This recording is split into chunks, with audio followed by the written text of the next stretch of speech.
ഇന്നത്തെ Kudumbashree ശാരദയുടെ full എപ്പിസോഡിൻ്റെ review ആണ്. അപ്പോൾ ഇന്നത്തെ എപ്പിസോഡിൽ എല്ലാവരെയും മുൾമുനയിൽ നിർത്തുന്ന കുറേ കാര്യങ്ങളാണ്. ഒന്ന്, നമ്മുടെ കുട്ടികളുടെ പിറകെ കൂടിയിരിക്കുന്ന ആ ദുഷ്ടൻ വേറെ ആരുമല്ല, നൊട്ടോറിയസ് ക്രിമിനലായ ഒറ്റക്കാലൻ ബേബിയാണ്. ഒറ്റക്കാലൻ ബേബിയെക്കാളും ഒരു വലിയ നൊട്ടോറിയസ് ക്രിമിനലും കൂടെ കുട്ടികളുടെ പിറകിൽ നടക്കുന്നുണ്ട്. അതാണ് നമ്മുടെ സുസ്മിത എന്ന ഒരു നൊട്ടോറിയസ് ക്രിമിനൽ. അങ്ങനെ എല്ലാവരും കൂടെ ചെന്ന് ഒരേ വഴിക്ക് തന്നെയാണ് പോകുന്നത്. പിള്ളേരെ തിരക്കി ഇപ്പോൾ ശ്രീരഞ്ജിനി ആവട്ടെ, വിഷ്ണു ആവട്ടെ, അതുപോലെ തന്നെ ശാലിനി ആവട്ടെ, ഇവരെല്ലാവരും, അതുകൂടാതെ ഈ ഒറ്റക്കാലൻ ബേബിയും നമ്മുടെ സുസ്മിതയും എല്ലാം ഈ പിള്ളേരുടെ പിറകിൽ തന്നെയാണ്. എല്ലാവരും ഇനി കിട്ടുന്ന രക്ഷിക്കാൻ പോകുന്നവരുടെ കയ്യിലാണോ അതോ ശിക്ഷിക്കാൻ പോകുന്നവരുടെ കയ്യിലാണോ എന്നുള്ളതാണ് ഇനി വരുന്ന എപ്പിസോഡിൻ്റെ ഏറ്റവും വലിയ ഹൈ പഞ്ച് എന്ന് പറയുന്നത്. അപ്പോൾ നമുക്ക് ഇന്നത്തെ ഫുൾ എപ്പിസോഡിൻ്റെ റിവ്യൂയിലേക്ക് നോക്കാം.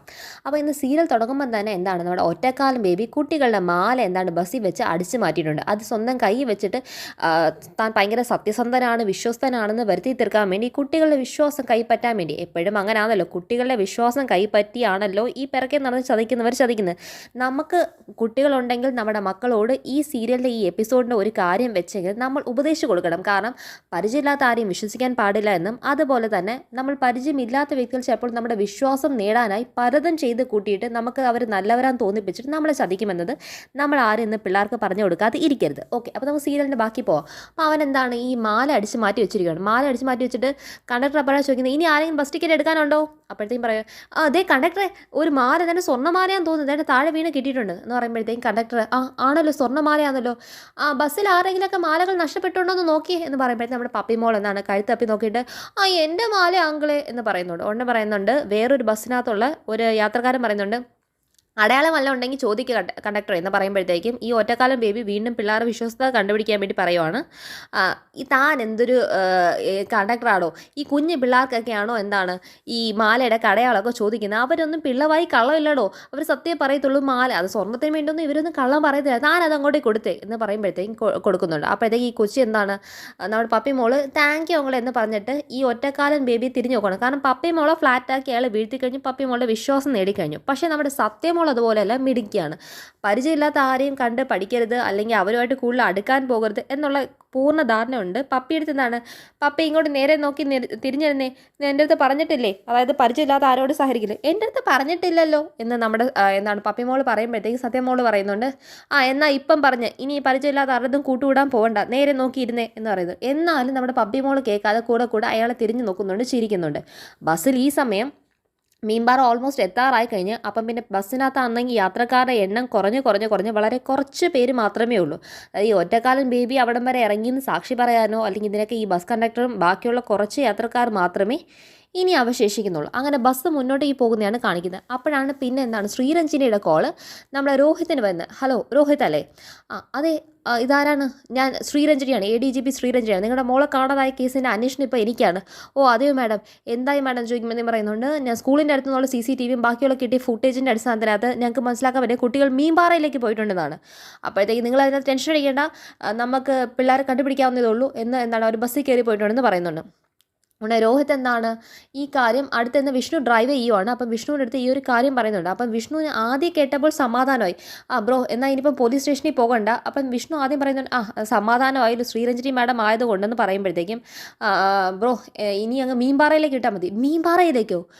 കുട്ടികൾ അങ്ങോട്ടേക്കാണോ പോയിരിക്കുന്നത്? ഇത് പറഞ്ഞിട്ട് വിഷ്ണുവിന് ഈ കാർ ഡ്രൈവ് ചെയ്യുന്നെങ്കിലും വിഷ്ണുവിൻ്റെ മനസ്സ് പെട്ടെന്ന് എന്താണെന്നറിയോ, ഒരു മൂടുപടം പോലെ എന്താണ് നേരെ ഇരുട്ടേറിയ മീൻപാറയിലെ കാട്, വന്യമൃഗങ്ങൾ, ഇതെല്ലാം വിഷ്ണുവിൻ്റെ മനസ്സിലേക്ക് കയറി വരുന്നു. കൊക്ക, ഈ ഹൈ പോയിൻ്റൊക്കെ ഇല്ലേ, അതൊക്കെ മനസ്സിൽ കയറി വന്നിട്ട് ആദ്യം കൊണ്ട് വിഷ്ണുവിൻ്റെ വണ്ടി നിയന്ത്രണം വിട്ട് ഒരു ഭാഗത്തങ്ങ് നിർത്തിയിട്ട് വിഷ്ണു അങ്ങ് അമ്പരന്ന് നിന്ന് പോവാണ് ഷോക്കിനകത്ത്. വിഷ്ണുവിൻ്റെ മനസ്സെല്ലാം ഉടഞ്ഞു കഴിഞ്ഞു. അപ്പോഴത്തേക്കും തന്നെ അതെല്ലാം തകർന്നിരിക്കുവാണ്. അപ്പം വിഷ്ണുവിന് ഇവരോട് പറയാൻ പറ്റില്ല, കാരണം പാരൻസ് അല്ലേ, അവർക്ക് മനസ്സിൽ ഇതിനേക്കാളും വിഷമാണെന്നുള്ളതുകൊണ്ട് വിഷ്ണു അത് മരച്ച് പിടിക്കുവാണ്. കഷ്ടപ്പെട്ട് എന്താണ് മുഖത്തിൻ്റെ ഭാവം പുറത്ത് കാണിക്കുക.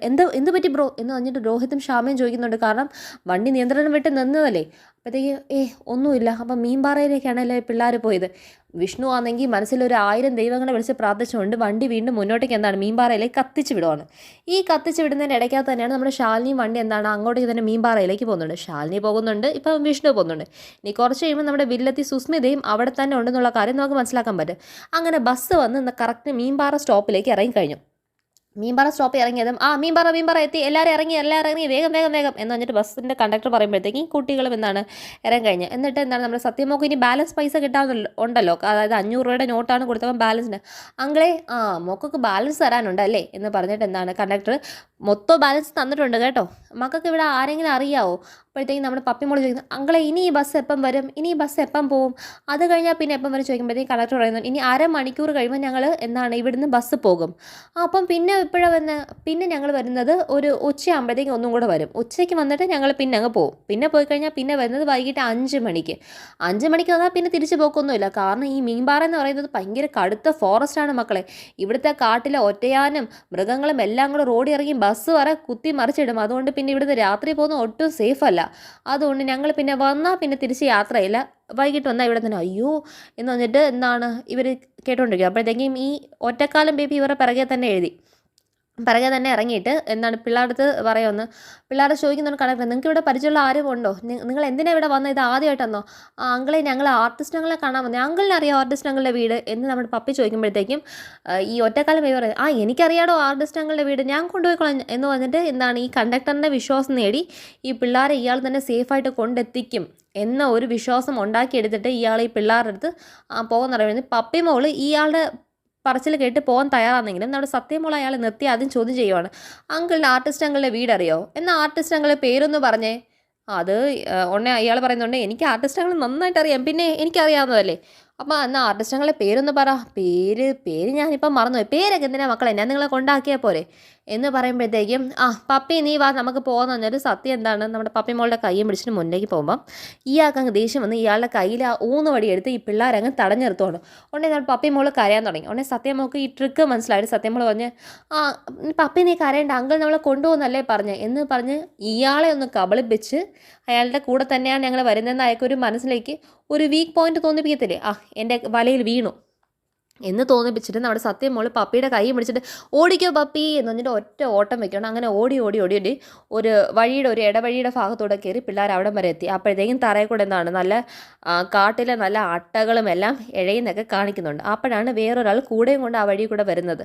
ഇവർക്കാണെങ്കിൽ അണച്ചണച്ച് ശ്വാസം എന്താണ് മുട്ടിക്കഴിഞ്ഞു. അപ്പോഴത്തേക്കും എന്താണ് പപ്പി പറയുവാണ്, ഇനി ഇത്ര ദൂരം കൂടെ നടന്ന് നമ്മൾ തിരിച്ച് വീട്ടിൽ എത്തുമ്പോഴത്തേക്കും ഒത്തിരി നേരം ആവത്തില്ല, സ്കൂൾ വിടത്തില്ലേ സത്യം എന്ന് പറയുമ്പോൾ ഒന്നും പേടിക്കേണ്ട പപ്പി, ഞാൻ എന്തായാലും തിരിച്ച് കൊണ്ടുപോകും, ഇത് നമ്മുടെ ലാസ്റ്റ് ചാൻസ് ആണ്, എന്താണ് നിൻ്റെ ചേച്ചിയമ്മയെ കണ്ടുപിടിക്കാൻ, നിനക്ക് ചേച്ചിയമ്മയെ കണ്ടുപിടിക്കണ്ടേ, പിന്നെ നമുക്ക് ഒരിക്കലും കണ്ടുപിടിക്കാൻ പറ്റത്തില്ല, നീ വാ നമുക്ക് ആർട്ടിസ്റ്റങ്ങൾ, അത് നിനക്ക് ആർട്ടിസ്റ്റങ്ങളുടെ വീടറിയാം, അങ്കിളിന് സത്യമാണോ പറഞ്ഞെങ്കിലോ, അങ്കിൾ ചില പേര് മറന്നു പോയതാണെങ്കിലും നമുക്ക് അങ്കിളത്തെ പോയി സഹായം നേടാം, അയാൾ നമ്മളെ പിടിച്ചുകൊണ്ട് പോകാൻ വന്നതാ, അല്ലെങ്കിൽ പിന്നെ അങ്ങനെ അറിയാമെങ്കിൽ മറന്നു പോയതാണെങ്കിൽ പിന്നെ എന്തിനാ അയാൾ നമ്മൾ തടഞ്ഞു നിർത്തിയത്, ഇതാണ് പറയുന്നത്. ആരെയും പരിചയമില്ലാത്ത ആരെയും കയറി വിശ്വസിക്കാൻ പാടില്ല. ഉടനെ വേറൊരാൾ കൂടെ കൊണ്ട് വന്നിട്ടുണ്ടല്ലോ, അയാളുടെ അടുത്ത് ഈ ആർട്ടിസ്റ്റങ്ങളുടെ വീട് ചോദിക്കുന്നത്, ആർട്ടിസ്റ്റങ്ങളോ എനിക്കറിയത്തില്ല, അല്ല ഈ പോലീസിലൊക്കെ പരിചയമുള്ള. അപ്പോഴത്തെ അയാൾ കത്തുന്നുണ്ട്, ഇതെന്താണ് വിജയമോഹനെ കുറിച്ചാണ് പറയുന്നത്. അയാളുടെ വീട് നേരെ പോയി ഒത്തിരി ദൂരമുണ്ട്, അവിടെ വരെ നടന്നു കഴിയുമ്പോഴത്തേക്കും തനിയൊരു ക്വാർട്ടേഴ്സ് ഉണ്ട്, അവിടെ അയാൾ മാത്രമേ താമസമുള്ളൂ, അവിടെ പിന്നെ ചുറ്റു പരിസരത്തിനകത്ത് ആരുമില്ല, പിന്നെ പോലീസുമായിട്ടൊക്കെ പരിചയമുള്ള ആളായതുകൊണ്ട് ഇവിടെ എല്ലാവർക്കും അയാളെ അറിയാവുന്നതേ ഉള്ളൂ. നിങ്ങൾ എന്തിനാ വിജയമോഹൻ്റെ വീട്ടിൽ വന്നത്, അത് ഞങ്ങൾക്കൊരു കാര്യത്തിനാണ്, നിങ്ങൾ എവിടുന്നാ? അപ്പോഴത്തേക്കും സത്യം ഒന്നും പറഞ്ഞില്ല, പപ്പി നമുക്ക് നടക്കാമെന്ന് പറയുന്നുണ്ട്. അവിടെ നമ്മുടെ സത്യം എടുത്ത് നമ്മുടെ പപ്പി കൂടെ ചോദിക്കുന്നുണ്ട്, നമുക്ക് ആ അങ്കിളുടെ അടുത്ത് ചോദിച്ചാലോ, അങ്കിൾ നമ്മളെ കൊണ്ടുവിടുമല്ലോ എന്ന് പറയുമ്പോൾ ആരും ഇഷ്ടമില്ല. അപ്പോഴത്തേക്കും വേണം ഇവർ വിളിച്ച് നമ്മുടെ സ്കൂളിലും വീട്ടിലൊക്കെ അറിയിപ്പിക്കാൻ വേണ്ടി, നീ ഇങ്ങോട്ടേക്ക് വന്നേ എന്ന് പറഞ്ഞിട്ട് ഇവർ മുന്നോട്ട് നടക്കുവാണ്. അപ്പോഴത്തേക്കും നമ്മുടെ ശ്രീരഞ്ജിനിയുടെ കയ്യിലേക്ക് ആരെ കിട്ടിക്കഴിഞ്ഞു, ഈ ബസ്സിൻ്റെ കണ്ടക്ടറൊക്കെ കിട്ടിക്കഴിഞ്ഞു. ശ്രീരഞ്ജിനെ അടുത്ത് ആദ്യം നഹാസ് ചോദിക്കുന്നുണ്ട്, മാഡം പിള്ളേരിപ്പോൾ മീൻപാറയിലേക്കാന്ന് അറിഞ്ഞില്ലേ, കാരണം മീൻപാറയിലേക്കുള്ള ഫോൺ നമ്പർ വിളിച്ചിട്ട് കിട്ടുന്നില്ല, കാരണം അവിടെ റേഞ്ച് ഇല്ലാത്തതുകൊണ്ട് കിട്ടുന്നില്ല. അപ്പോഴത്തേക്കും ഈ പിള്ളേർ ഇനി അവിടെ എത്തിയിട്ടുണ്ടെന്നുണ്ടെങ്കിൽ നമുക്ക് അവിടുത്തെ ലോക്കൽ സ്റ്റേഷൻ്റെ അടുത്ത് പറഞ്ഞാൽ പോരെ, അവർ പോയി പിക്ക് ചെയ്യത്തില്ലേ എന്ന് പറയുമ്പോഴത്തേക്കും എന്താണ് ശ്രീരഞ്ജനി പറയുന്നുണ്ട്, അത് അങ്ങനെയല്ല നഹാസേ, നമ്മൾ പോകേണ്ട കാര്യത്തിൽ നമ്മൾ തന്നെ പോയേ പറ്റത്തുള്ളൂ. അങ്ങനെ അവർ നേരെ എന്താണ് മീൻപാറയിലേക്ക് ചെന്നെത്തിക്കഴിഞ്ഞു. അവർ കറക്റ്റ് ഈ കണ്ടക്ടറൊക്കെ കണ്ടുപിടിച്ച് കഴിഞ്ഞു. അപ്പോഴത്തേക്കും കണ്ടക്ടർ ചോദിക്കുന്നുണ്ട്, തനിക്ക് ഒരു സംശയം തോന്നിയില്ലേടേ, ഒരു സ്കൂൾ പിള്ളേർ ഇത്രയും ചെറിയ കുട്ടികൾ സ്കൂൾ യൂണിഫോമിനകത്ത് മീൻപാറ വരെ കയറുമ്പോഴത്തേക്കും എന്തിനാന്ന് ചോദിച്ചില്ല. മാഡം അങ്ങനെ എന്തിനാന്നൊക്കെ ചോദിക്കുന്ന ഒരു ശീലമില്ലല്ലോ, തനിക്ക് ഒരു ഡൗട്ടും തോന്നില്ലേ, നമ്മുടെ പൊതുജനങ്ങൾ ഇങ്ങനത്തെ രീതിക്കകത്ത് കുട്ടികളുടെ യൂണിഫോം നോക്കി അവരിപ്പോൾ സ്കൂളിൽ പോകാമെന്ന് ഇറങ്ങിയിട്ട് അവർ വേറെ സ്ഥലത്തിലേക്ക് പോകാമെങ്കിൽ അവരെ തട്ടിക്കൊണ്ട് പോകുന്നതിന് അവർ തന്നെ ഒളിച്ചോടുവതിന്, ഇതൊക്കെ കണ്ടുപിടിക്കാനാണോ ഓരോ സ്കൂളിനും ഒരു യൂണിഫോം നെയിമും ബാഡ്ജൊക്കെ വെച്ചിരിക്കുന്നത്, ഇതുപോലെ ശ്രദ്ധിക്കാൻ താൻ എന്തൊരു കണ്ടക്ടറാണോ എന്ന് പറഞ്ഞാൽ അയാൾ വഴക്ക് പറയാം. പിന്നെ അവരെന്തിനാ വന്നത് മാഡം അവർ ഒരു ആർട്ടിസ്റ്റിനെ തേടി വന്നു. ആർട്ടിസ്റ്റ്, പിള്ളേരമ്മ ആർട്ടിസ്റ്റ് എന്ന് പറയുമ്പോൾ ഒരിക്കലും ചിത്രകാരനാവാൻ ചാൻസ് ഇല്ല. അവർ വന്ന ചിലപ്പോൾ വല്ല സിനിമ ആർട്ടിസ്റ്റായി. ഇവിടെ വല്ല സിനിമ ആർട്ടിസ്റ്റ് ഉണ്ടോ? അതെനിക്കറിയത്തില്ല. ആ ആർട്ടിസ്റ്റ് പിന്നെ ആരായിരിക്കും എന്ന് ശ്രീരഞ്ജിനി മനസ്സിൽ ചിന്തിക്കുമ്പം തന്നെ ഈ ബസ് കണ്ടക്ടർ പറയുന്നുണ്ട്, മാഡം ആ ആർട്ടിസ്റ്റിനെ കുറിച്ച് അറിയണമെങ്കിൽ ആ ഒറ്റക്കാലനോട് ചോദിച്ചറിയാം. ഒറ്റക്കാലനോ? എന്ത് ഒറ്റക്കാലൻ? കമോൺ സേറ്റ് എന്ന് പറയുമ്പോഴത്തേക്കും ആ ഒറ്റക്കാലിനെ കുറിച്ച് ഇയാളെ ബ്രീഫ് ചെയ്യുകയാണ്. ആ ഒറ്റക്കാലൻ എന്താണ്, എങ്ങനെ ഇരിക്കും അയാളെ കാണാൻ? അപ്പോഴത്തേക്കും ഒറ്റക്കാലൻ ആ ബസ്സിൽ വെച്ച് നടന്ന സംഭവങ്ങളെല്ലാം എന്താണ് ഈ ബസ് കണ്ടക്ടർ പറയുന്നുണ്ട്. അതായത് പൈസ, ചേഞ്ചിൻ്റെ കാര്യം, കയറുന്നതിന് മുന്നേ ഒത്തിരി ധൃതിപ്പെടല്ലേ എന്ന് എന്താണ് കിളിയോട് പറഞ്ഞത്, എല്ലാ കാര്യം എന്താണ് വിവരിച്ച് പറയുന്നുണ്ട്. അപ്പോഴത്തേക്കും അയാളെ കാണാൻ എങ്ങനെ ഇരിക്കും? മാഡം പരുക്കനായിട്ടുള്ള ഒരു മുടിയും വെട്ടിയൊതുക്കാത്ത താടിയും മുടിയും ഒക്കെ ആയിട്ട് ഒരു ഒറ്റക്കാലനാണ്. മുഖം ഇങ്ങനെ ഇരിക്കും. കാര്യങ്ങളൊക്കെ പറയുമ്പോഴത്തേക്കും ഒറ്റക്കാലൻ ബേബി. ഓ, കുട്ടികളുടെ പിറകെ ചെന്ന് കൂടിയിരിക്കുന്നത് നൊട്ടോറിയസ് ക്രിമിനൽ ഒറ്റക്കാലൻ ബേബിയാണ്. അവർ വലിയ ഡേഞ്ചറിനകത്താണ് എന്ന് പറയുന്നത്. പക്ഷേ ഇതൊന്നും ശ്രീരഞ്ജനി ഇപ്പോഴത്തേക്ക് എന്താണ് നമ്മുടെ ശാലിനിനെ ഒന്നും അറിയിപ്പിച്ചിട്ടില്ല.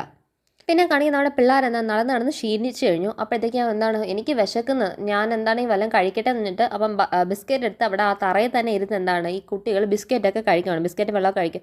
നമുക്ക് വേഗം നടക്കണ്ടേ, സത്യ വാ എണീറ്റ് എന്ന് പറഞ്ഞിട്ട് പിള്ളേർ നടന്നു തുടങ്ങുകയാണ്. പിന്നെ കാണിക്കുന്നത് നമ്മുടെ സുസ്മിതയെയാണ് കാണിക്കുന്നത്. നമ്മുടെ സുസ്മിത കാറ് എന്താണ് പോയിക്കൊണ്ടിരിക്കുവാണ്. ഇവിടെ ഭയങ്കര സൈഡ് വ്യൂ ആണ്, മാങ്ങാത്തൊലിയാണ്, ഭയങ്കര പ്രകൃതി ഭംഗിയാന്നൊക്കെ പറഞ്ഞിട്ട് ഒരു കുന്തവും ഇല്ല. മനുഷ്യൻ വെറുതെ വന്ന് മെനക്കെട്ട് മീൻപാറ പോലും ഒരു കാൽ കഷ്ണം കൊള്ളാത്തൊരു സ്ഥലം തന്നെ സുസ്മിത ഫോണിൽ കൂടെ എന്താണ് കാറിൽ കൂടെ സംസാരിച്ചുകൊണ്ട് പോയിക്കൊണ്ടിരിക്കുവാണ് കാണിക്കുന്നത്. അപ്പോൾ ഇനി ഈ സുസ്മിതയുടെ കാറ് ചെന്ന് നിൽക്കാൻ പോകുന്നത് നമ്മുടെ പിള്ളേരുടെ മുന്നിൽ തന്നെയാണ്. പിന്നെ കാണിക്കുന്നത് ശാലിനി അവിടെ വിഷ്ണുവോടെ അവരെല്ലാം കാറിന് മുന്നിലോട്ടേക്ക് വരുന്നു കാണിക്കുന്നു. പിന്നെ ശ്രീരഞ്ജിനി എന്താണ് നൊട്ടോറിയസ് ക്രിമിനലായ ഈ ഒറ്റക്കാലം ബേബിയെക്കുറിച്ച് ആലോചിച്ച് നിൽക്കുന്നത്. ഒറ്റക്കാലം ബേബിയുടെ ഒരു ബ്ലാക്ക് ആൻഡ് വൈറ്റിനകത്ത് എന്താണ് ആ മുഖം ഒന്ന് കാണിക്കുകയാണ്. അയാൾ നിൽക്കുന്ന ആ പോസും ഭാവവും എല്ലാം ഒന്ന് കാണിക്കുകയാണ്. എന്തൊരു ക്രൂരനാന്നുള്ള രീതിക്കകത്ത് കാരണം നമ്മുടെ ഏകദേശം ഒരു ഗോവിന്ദച്ചാമിയുടെ ലുക്കൊക്കെയാണ്. അപ്പം ഇതാണ് ഇന്നത്തെ സീരിയലിൻ്റെ ടോട്ടൽ റിവ്യൂ എന്ന് പറയുന്നത്. അപ്പോൾ എല്ലാവരും അടുത്ത എപ്പിസോഡ് വളരെ കാത്തിരുന്ന് കാണുക. എന്താണ് എല്ലാവരും ചാനൽ ലൈക്ക് ചെയ്യുക, സബ്സ്ക്രൈബ് ചെയ്യുക, സപ്പോർട്ട് ചെയ്യുക. താങ്ക്